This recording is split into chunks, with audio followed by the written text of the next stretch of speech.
Assalamualaikum warahmatullahi wabarakatuh.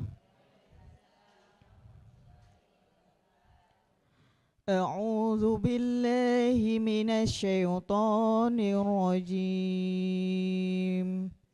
Bismillahirrahmanirrahim. Laqad kana lakum fi rasulillahi uswatun hasanatun liman kana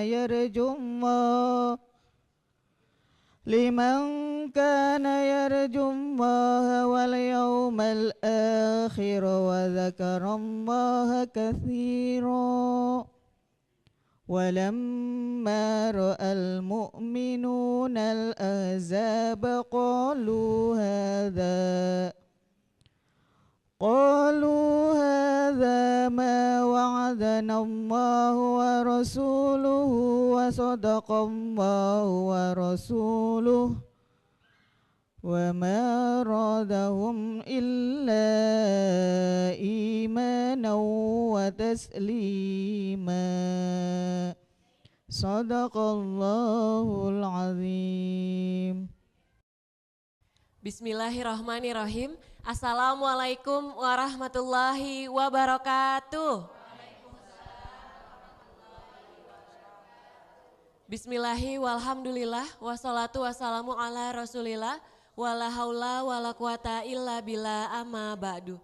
Mari bersama-sama kita panjatkan puji dan syukur atas kehadirat Allah Subhanahu wa taala yang telah melimpahkan rahmat serta karunia-Nya kepada kita sehingga pada pagi hari ini kita bisa kembali berkumpul di acara ngopi, ngobrol perkara ilmu.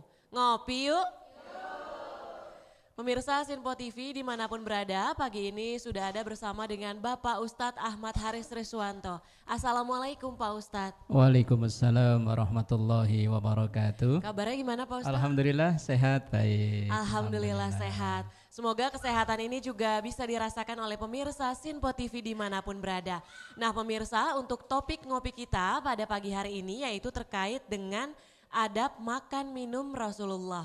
Nah seperti apakah itu penjelasannya? Untuk lebih jelasnya kita akan langsung saja mendengarkan. Silahkan Pak Ustadz. Baik, jemaah yang dimuliakan Allah.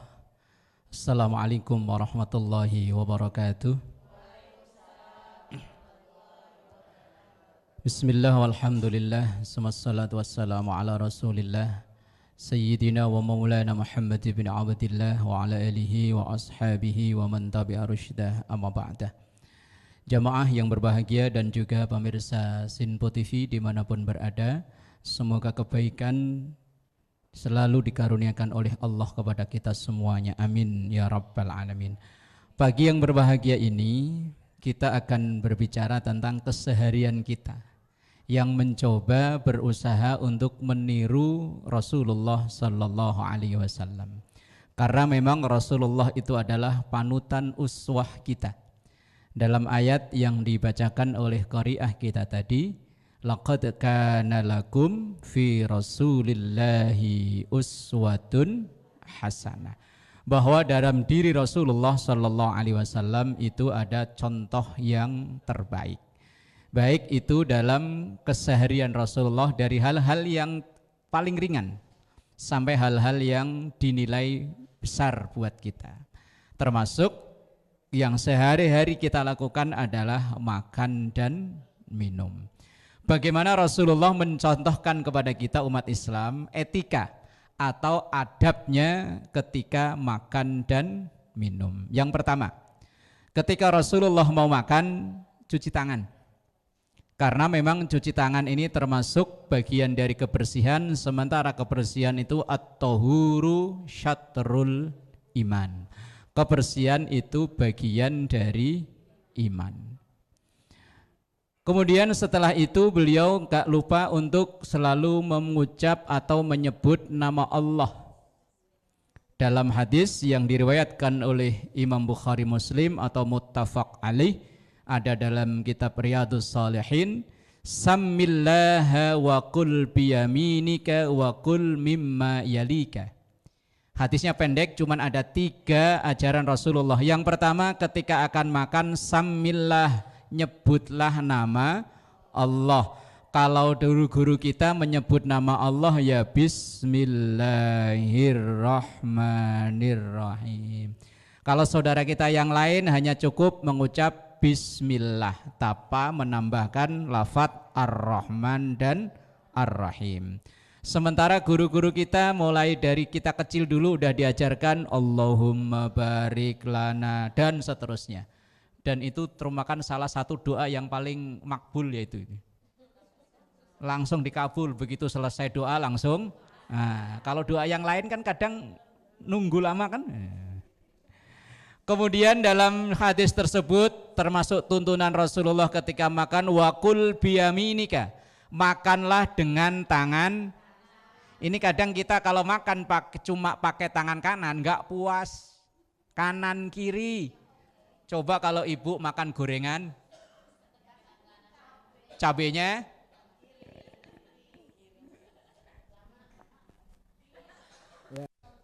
padahal kalau mau ya bisa kok.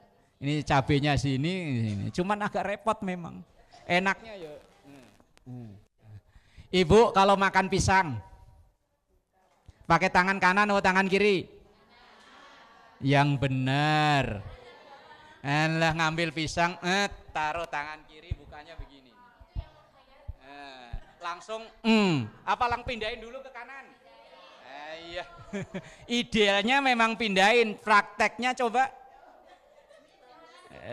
Lah iya, umumnya orang ngambil pakai naruhnya di kiri, bukanya pakai tangan, langsung, ya kan? Nah kalau yang di TV repot, malah taruh di ini belah-belah dulu, kelamaan, nggak enak. Rasulullah memakan pakai tangan kanan, cuman ya kita nggak puas, kadang ya tangan cendok, kiri garpu. Kemudian Rasulullah juga ketika makan itu kul wa kul mimma yalik, makanlah yang terdekat. Ini biasanya kalau lagi makan rame-rame. Biasanya ibu kalau diundang acara akikahan, diundang acara syukuran, biasanya makan kan muter gitu ya. Indilalah yang berhenti di depan kita itu makanan yang enggak kita suka, berhentinya di sini. Yang kita demen, sono. Ini biasanya kalau kita langsung, kalau orang sini begitu enggak? Ya ya. Padahal Rasulullah nyuruhnya wakul mimma yalik, makanlah apa yang terdekat. Yang dekat di sini ya ini. Lah kalau kita udah gigi enggak ada, sementara yang berhenti di sini rengginang gimana? Rengginang, kacang, aduh. Wakul mimma yalik, makanlah yang terdekat. Ini oleh sebagian dimaknai sebagai kalau makan, ini kan biasanya kalau nasi kan piring begini. Makanlah dari yang terdekat, artinya dari pinggir, jangan diacak-acak di tengah kayak bikin sumur. Di pinggir, biar nanti kalau seandainya makan itu porsi banyak nggak habis, sisanya orang mau makan. Lah kalau diacak sini ngambil, sebelah tengah ambil. Lah, ini ajaran Rasulullah Shallallahu Alaihi Wasallam. Kul biyaminik wa mimma yalik, makanlah yang terdekat, kemudian makanlah dengan tangan kanan, kemudian yang terdekat. Kemudian ketika makan, dan Rasul itu dalam satu hadis Rasulullah enggak pernah sekalipun untuk mencela makanan. Penjelasannya seperti apa? Insya Allah di segmen berikutnya. Wallahu a'lam bishawab. Baik, terima kasih Pak Ustadz. Usai jeda juga kita akan buka untuk sesi tanya jawab. Silahkan disiapkan pertanyaannya. Tetap di Ngopi Yuk.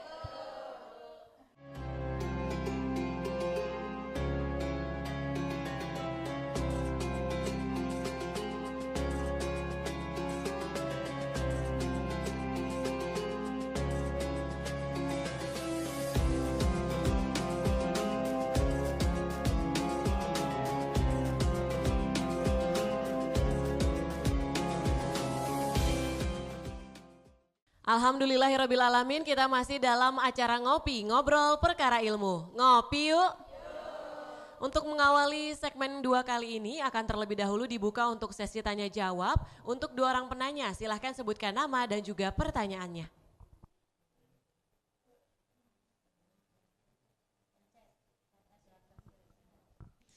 Assalamualaikum warahmatullahi wabarakatuh. Waalaikumsalam warahmatullahi wabarakatuh. Izin bertanya Pak Ustadz, nama saya Ibu Dwi, mau nanya apakah ada tujuan khusus Islam mengatur adab makan dan minum? Terima kasih.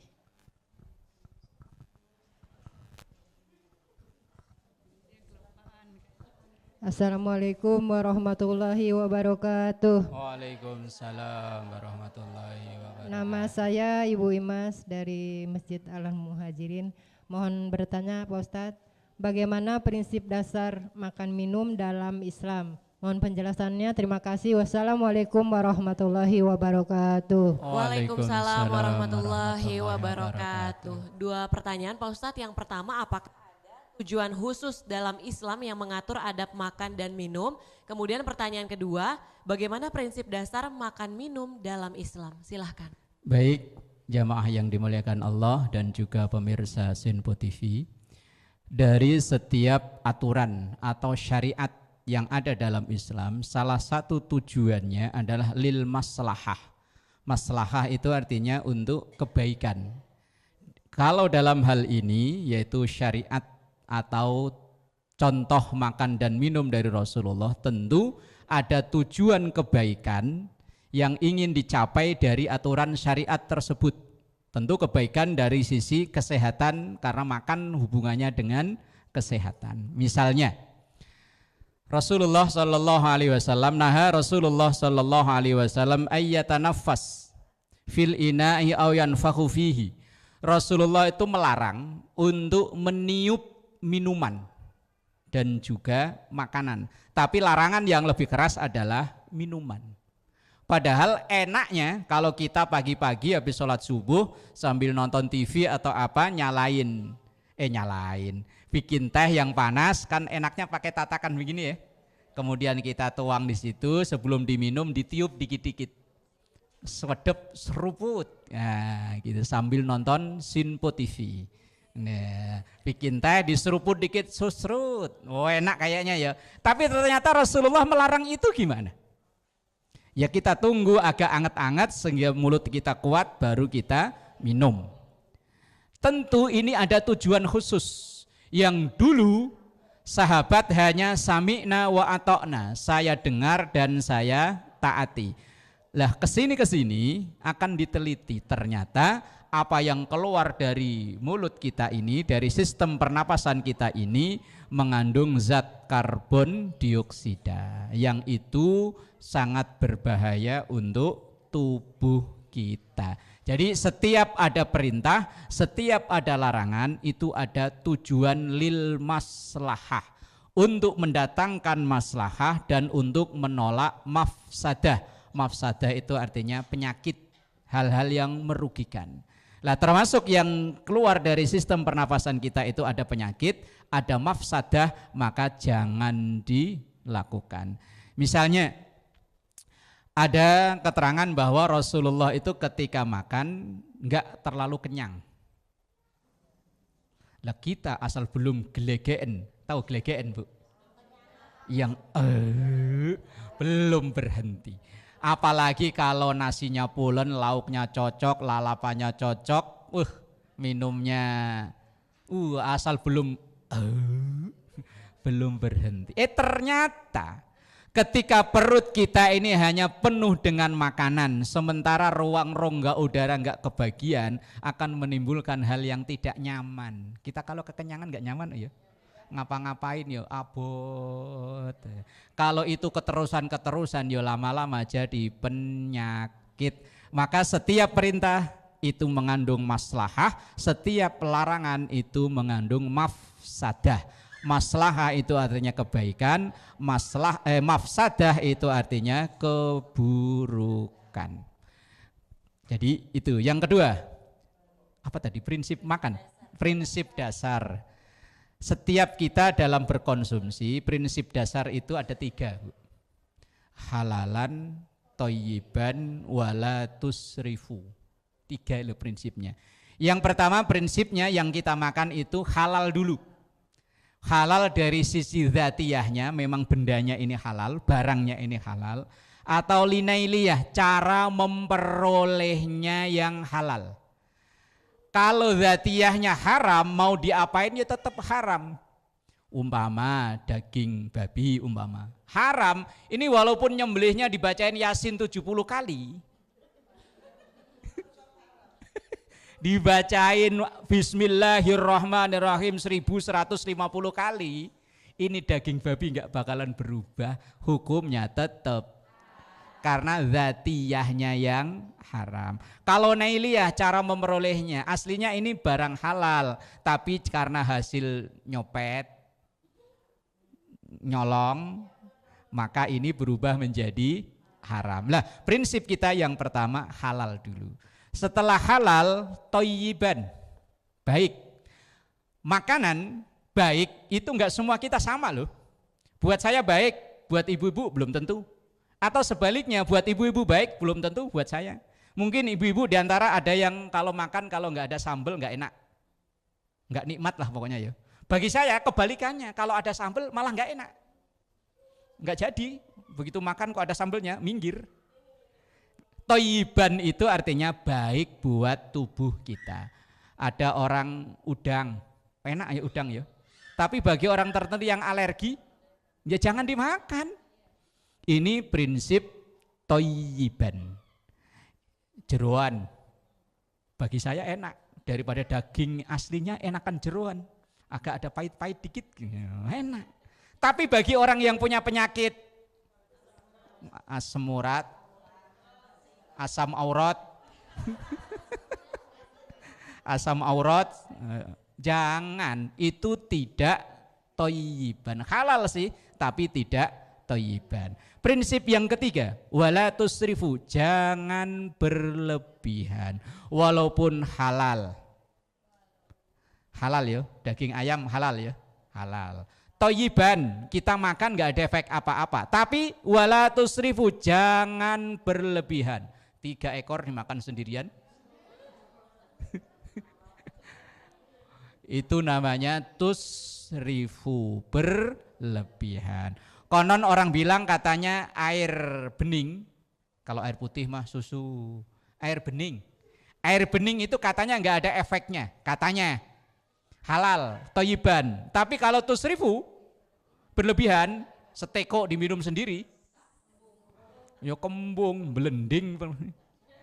Nah, makanya prinsip makan kita itu halalan, thayyiban, wala tusrifu, yang halal, baik dan tidak berlebihan. Kalau itu bisa kita terapkan, insya Allah kesehatan itu terjaga. Karena salah satu faktor yang mempengaruhi kesehatan kita ini kan dari faktor makanan. Walaupun halalan thayyiban, kalau berlebihan ya akan nimbulin penyakit, apalagi yang tidak halal. Yang tidak halal mungkin menurut orang lain baik, tapi bagi kita umat Islam kalau itu dikonsumsi terus-menerus akan menimbulkan yang tidak baik. Umpama daging yang diharamkan dalam Islam. Orang lain pada makan ternyata saya sehat-sehat aja, tapi orang Islam ketika makan itu mungkin fisiknya bisa sehat, tapi akal dan hatinya bisa kena penyakit. Wallahu a'lam bishawab. Baik, terima kasih Pak Ustadz. Usai jeda kita akan lanjut ngobrolnya, tetap di Ngopi Yuk.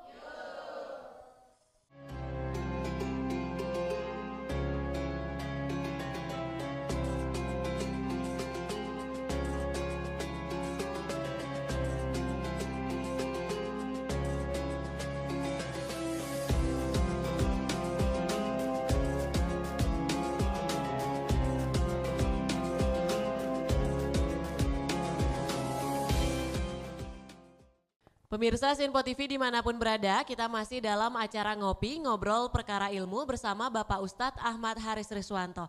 Di segmen terakhir ini kita akan mendengarkan penjelasan lebih lanjut terkait topik ngopi kita, yaitu adab makan minum Rasulullah. Silakan Pak Ustadz. Baik, jamaah yang dimuliakan Allah.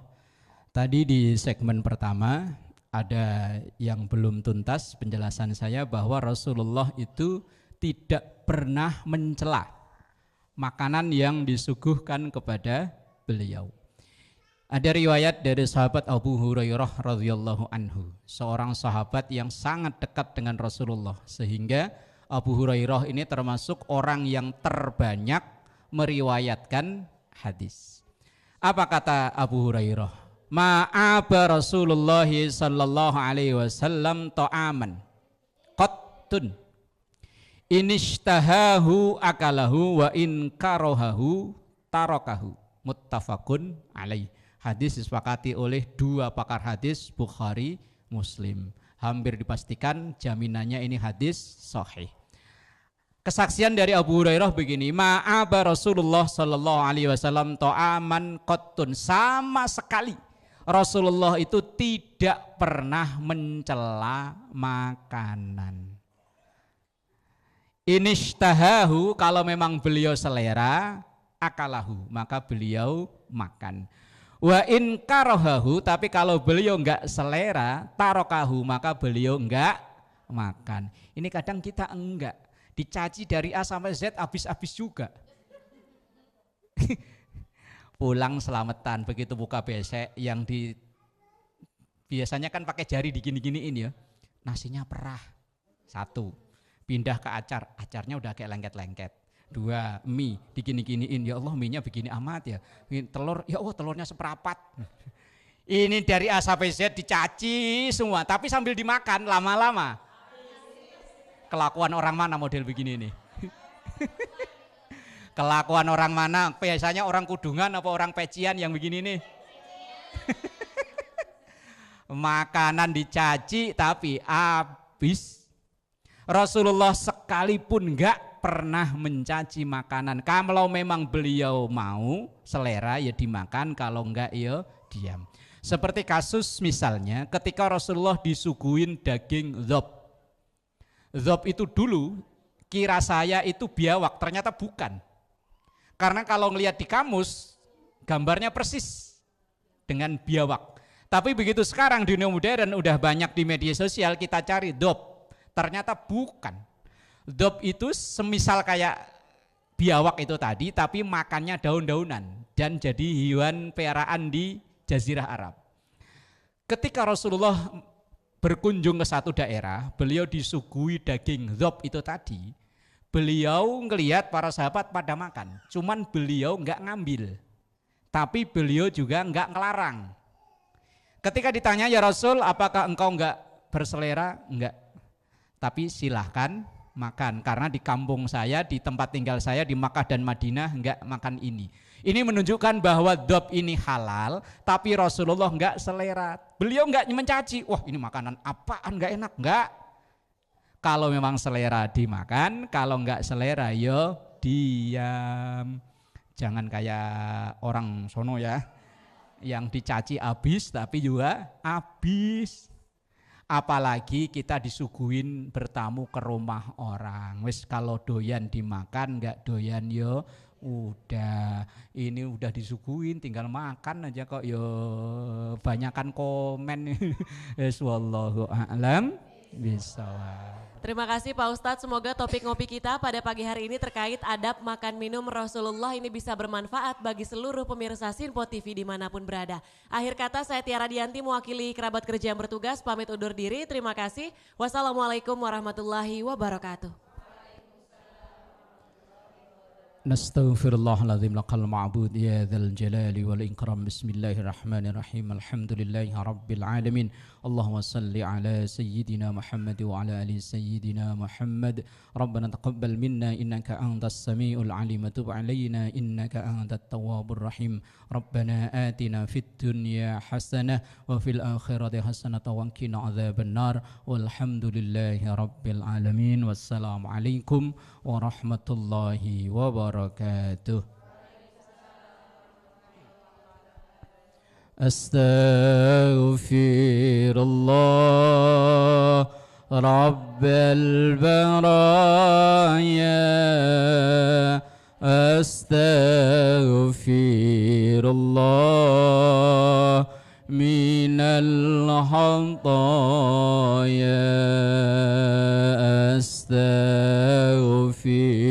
الله رب البرايا أستغفر الله من الخطايا